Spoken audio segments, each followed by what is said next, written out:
Good evening, I'm Katerina Georgieva. This is CBC Windsor News. Thanks for being with us. We begin with a tragic death at a Windsor beach and the calls to action that have followed. Jacob Barker brings us the latest. A 15-year-old boy died and another had to be rescued after disappearing into the water here at Sandpoint Beach over the weekend. The incident is giving rise to calls for the city to close this area off altogether and to go ahead with a plan long in the works to make things safer here. This can't happen again. That's the bottom line.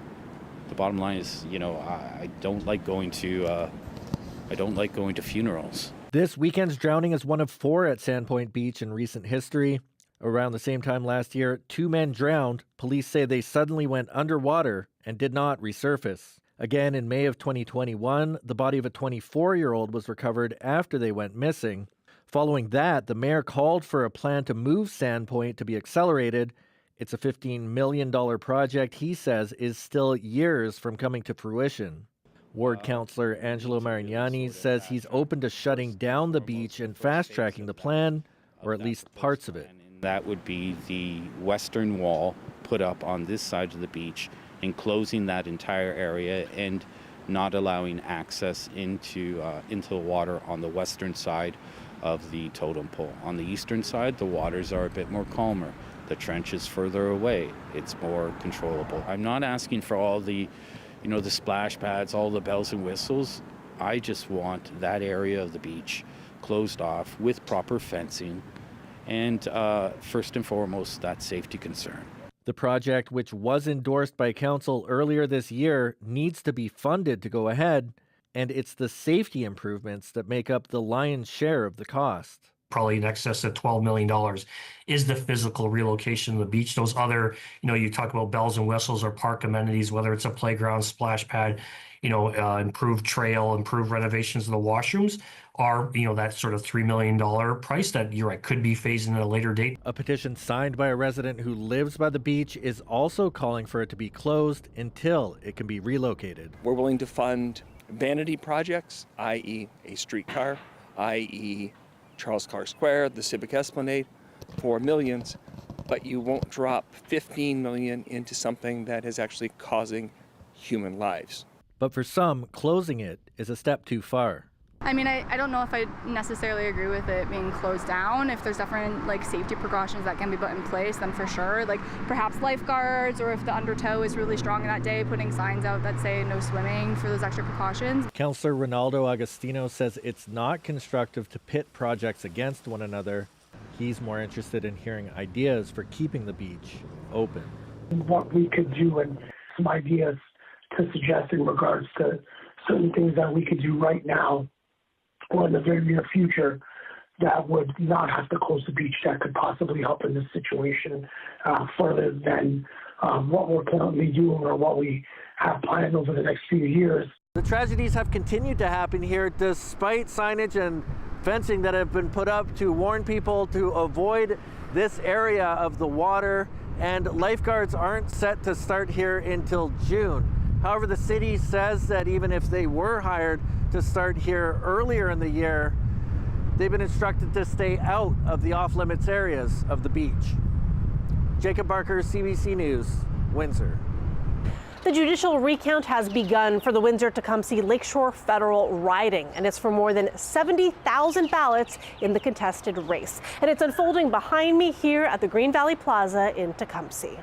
So how did we get here? It was Liberal incumbent Eric Kusmerchuk who applied for the official recount after losing the race to Conservative Kathy Borelli by a very tight margin, officially by just 77 votes. So close that if the margin was 70 votes or fewer, a recount would have automatically been triggered.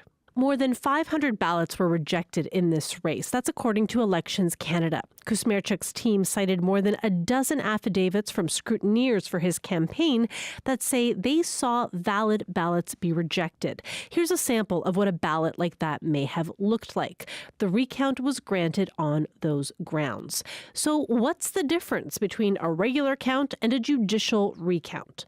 Usually, ballots are counted by an election officer at each polling station in the presence of another election officer, plus any candidates or their representatives or 2 electors in their place. In the days that follow, returning officers, Elections Canada employees, also go through a validation process to make sure numbers are accurate. A judicial recount is overseen by a judge, and it's quite rigorous. Here's who can attend: the returning officer, the candidates and their representatives, legal counsel for the candidates, and for Elections Canada. Every judicial recount has recount teams, in this case 25 of them, each at their own table handling 1 ballot box at a time. Each team is made up of 4 people, 2 members appointed by the returning officer, 1 handler and 1 recorder, and 1 additional representative appointed by each candidate. Everyone on the recount team can examine every ballot. The teams also review ballots that may have been rejected on election night and decide if they should be counted. The entire team would need to unanimously agree to this, and if not, then it would go before the judge. So how long will this take? Well, that's not entirely clear. Each day will end at 6 p.m., but then it could still take days to get through all of the ballots. Though we know that there is an effort to ensure that the process is complete before Parliament returns on Monday. And we know that both sides have said that they will honor the results of the recount either way. And the stakes are high, nationally as well, with multiple recounts underway. And with the Liberals just shy of a majority, every vote counts.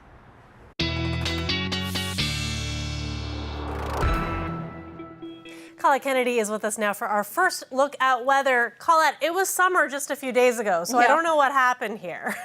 Yeah, things kind of took a turn, didn't they? Yeah. We're talking about our temperatures, you know, with the highs today, almost 10 degrees below seasonal for this time of year. So there's that aspect to it. And then, of course, I hope you enjoyed some of the sunshine earlier in the day, because we've had the cloud cover and not only that, rain on our doorstep too, moving in. And this is going to settle in for a few days. So we'll deal with that a little bit later in the show. But for your short-term forecast, 10 degrees overnight tonight, and then tomorrow, temperatures similar to today, with some of that wet weather thrown in there as well. Okay, thanks so much, Colette. You're welcome. Up next, Canada's inflation rate eased last month, coinciding with the end of the federal carbon tax. But the same can't be said when you look beyond food and energy prices. CBC's Nisha Patel looks at what rose and what fell. Prices at the pump were 18% lower in April compared to the same time a year ago. The drop was driven by the end of the consumer carbon tax and falling oil prices thanks to higher production from OPEC countries. That helped cool overall inflation in April to 1.7%, but the price pressures for food continued. Weaker Canadian dollar in April, could have been part of that. You also did have some tariffs imposed on fresh fruits and vegetables from the United States. Fresh vegetables cost nearly 4% more. Tea and coffee rose 13%. The price of fresh and frozen beef jumped about 16%. Droughts in North America have reduced cattle herds, leading to a smaller supply of beef and higher prices. Our cost of goods in general, not just for beef, but for paper products, for oils and everything, they continue to rise. David Neinstein owns Bark Smokehouse in Toronto, where meat is a main attraction. He says his costs have spiked 30% over the past 5 years. We've had to transfer that cost over to the consumer. We just can't afford, or we take it off the menu because we can't afford to sell it at a reasonable rate. And shoppers at the grocery store say it's tough to find relief. Bread has gone up like way up in prices. Like meat, chicken is like, you can't buy chicken to make a 2 meal anymore. It's just like, it's a 1 meal thing. I never used to care about budgeting food, but now it's like, it's essential in the sense of trying to get the cost of living down. You find yourself going after better deals if you can, or if you see a sale, you kind of stock up and sort of hope that it lasts and is shelf stable. So core inflation is still a concern, and at the same time, the trade war with the U.S. is a real strain on the Canadian economy. It all makes the Bank of Canada's next interest rate decision a little more difficult. Nisha Patel, CBC News, Toronto. King Charles and Queen Camilla paid a visit to Canada House in London to mark its 100th anniversary. It comes ahead of the royal couple's trip to Ottawa, when the King will deliver the throne speech to open Parliament next week. Briar Stewart reports. A royal visit to commemorate the 100th anniversary of the opening of Canada House, the High Commission located in Trafalgar Square in central London. And these two, I think you know. Inside the grand building, King Charles and Queen Camilla were taken across a giant map of Canada, outlining the country's vast territory. The royals are headed to Ottawa next week for a trip to Parliament, where Charles will deliver the speech from the throne. People are really embracing the fact that we're a strong, independent, united nation. Perry Bellegarde thinks Charles's visit will send a powerful message. Canada is a sovereign, independent nation, strong, independent country, and he's King of Canada. The trip will be Charles's first visit to Canada as king. He had planned to go last year, but that changed after he was diagnosed with cancer. The last time a reigning monarch gave the throne speech in Canada was in 1977. I have always been full of admiration for what Canada is. During Queen Elizabeth II's reign. Charles's invitation comes at a time when Canada is trying to swat away the 51st state taunts coming from the White House. There are some places that are never for sale. But never say never. Never say never. Very keen interest. This royal biographer says Charles's two-day visit will garner a lot of attention, but don't expect the monarch to wade into politics. He's been doing these sort of, been doing global international diplomacy for half a century. So he's got a fairly good idea, I think, of where the boundaries are, what he can say, what he can't say. While his visit to Ottawa will be brief, it will be symbolic and serve as a reminder of Canada's place in the Commonwealth. Briar Stewart, CBC News, London. A new study suggests Canadians could get some types of surgeries like knee and hip replacements faster than they do now. And the plan wouldn't require more operating rooms or even more funding. It calls for surgeons to work differently. Christine Burek explains. Researchers insist wait times for scheduled surgeries can be sped up. I think Canadians need to understand how much more we could achieve if we just reorganized ourselves. Right now, most patients on surgery wait lists don't go to the next available spot. Instead, referrals land them on one surgeon's wait list, which may be longer or shorter.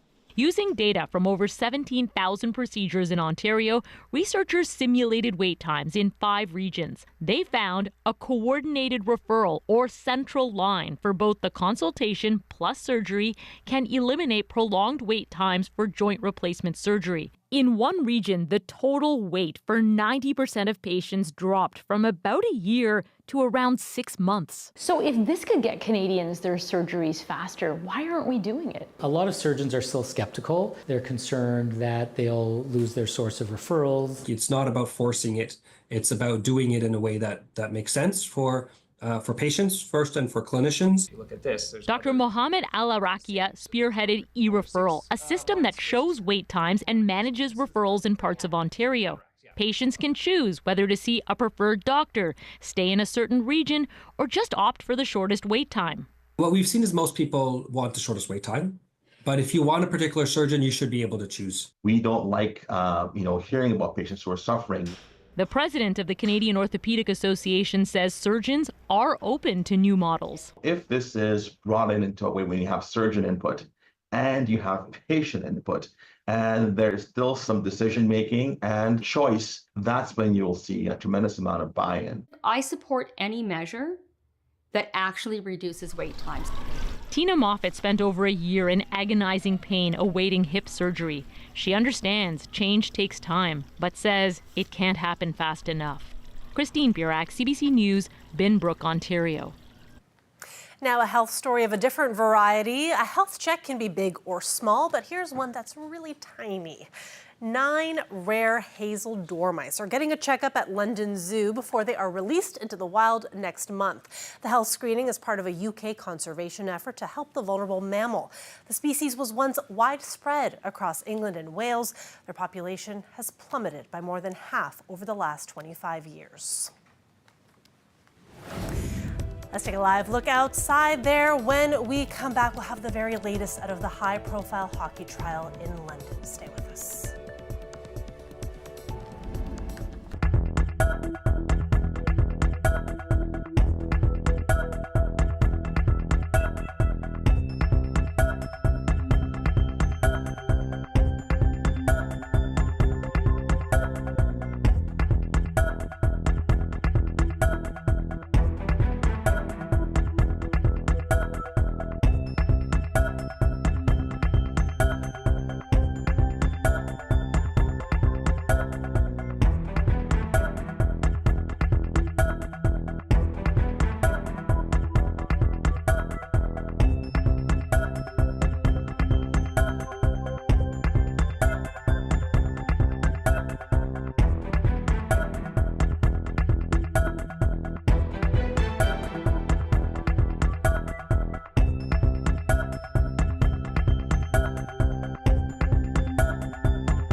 Welcome back. In a London courtroom, another ex-teammate testified at the sexual assault trial of 5 former World Junior hockey players.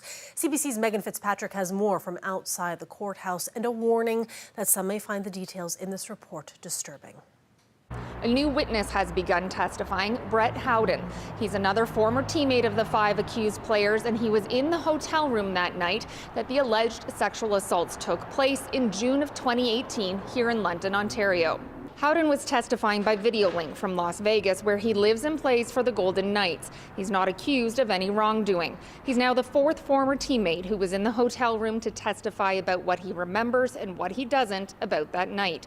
Howden describes returning to the hotel where the team was staying after drinking at a bar, and some of the players ending up in the room of Michael McLeod, one of the accused. Also accused are Alex Formanton, Carter Hart, Dylan Dubé, and Cal Foote. They have all pleaded not guilty to the charges they're facing. Howden says he recalls seeing a woman in the room and recognized her from the bar. After casually hanging out in the room for a period of time, Howden said his attention was drawn to the woman when she started getting, quote, flirty and, quote, begging guys in the room to engage in sexual activity with her.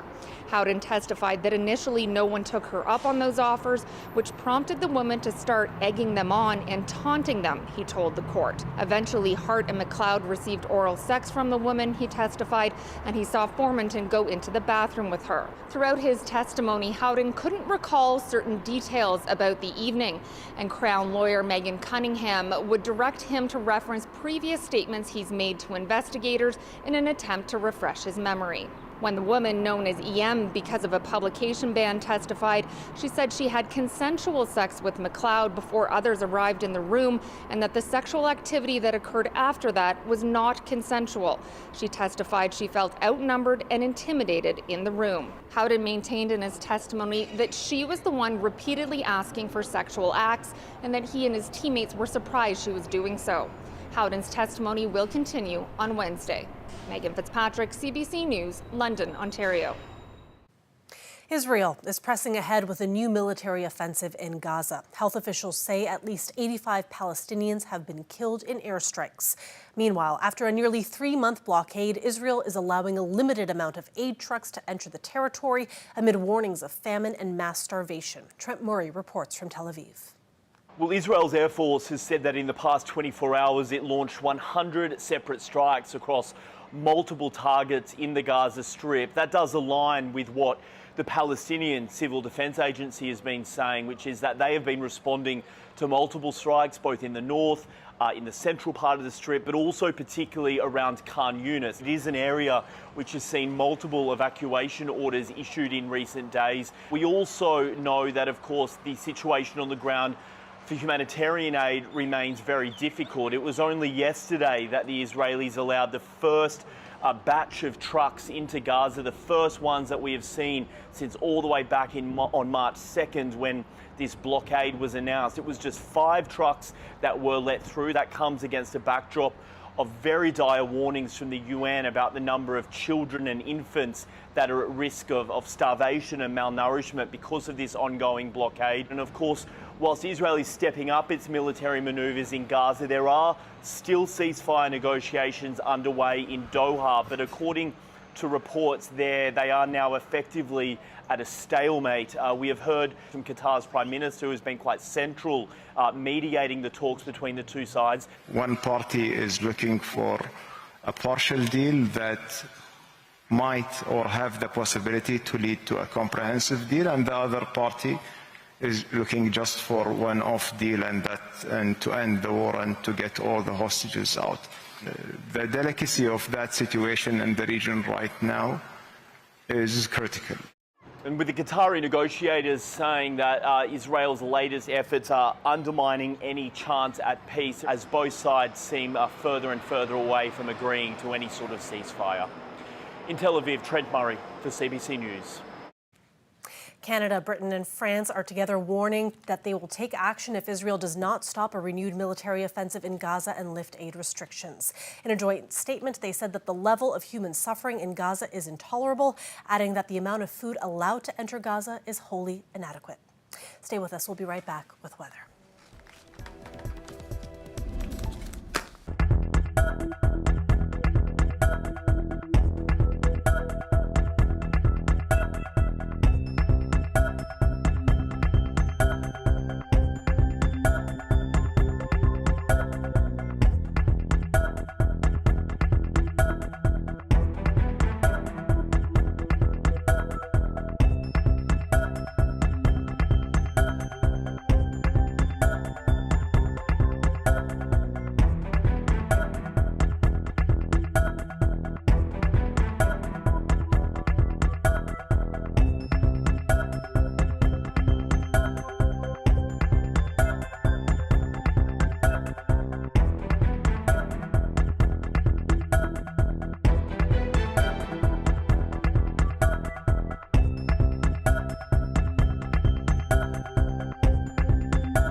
Colette Kennedy is back with us now for more on weather. And Colette, not the nicest of temperatures ahead of us, but we just talked and we said we're going to stay optimistic and positive. Yes, we're trying to stay positive about this. I will say that one thing I noticed over the weekend was just how green everything is, which some of this rain and even some of the cooler temperatures keeps things from sort of drying out. So that is positive. The sky was so blue at one point and the grass so green, so the trees, really quite lovely. So yeah, but where are we with our temperatures? Okay, let's get to that. Normal high this time of year, 22, a low of 10, and today's high, not quite there. And, yeah, well, noticing what's going on with our lows as well. So the current readings are sitting there, not even necessarily in the teens in some of these cases, but at least double digits from Windsor to Sarnia and Chatham-Kent. Winds a little bit breezy at times, and actually we're going to find that through tonight, that there will be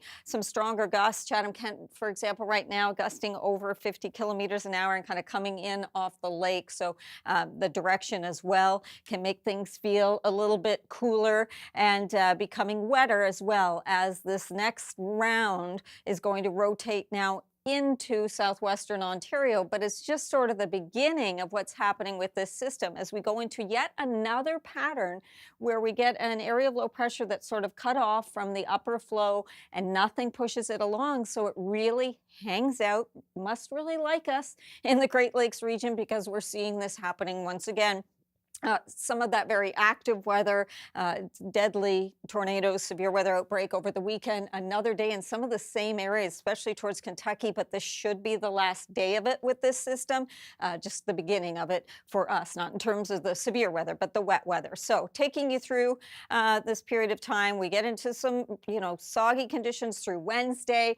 Thursday, still some wet weather, although I will say Thursday it should be lighter in nature and it's more the cloud cover and just showers from time to time. But even into Friday, I've still got a chance for some showers for us. Over the period, could be 30 to maybe even over 40 millimeters of rain, but because it's over multiple days, hopefully that not making it an issue with any flooding. Mild temperatures overnight tonight, but then only 13 tomorrow, 15 on Thursday. Let's end on a positive note as we go towards the end of the week. 15, but into the weekend, we should finally break free. And hey, that aligns for a change, where the weekend looks good and warmer and sunnier too. Exactly. Nice to know that we have something great to look forward to. Thank you so much, Colette. You're welcome. And thanks everybody for watching. We'll see you tomorrow. Good night.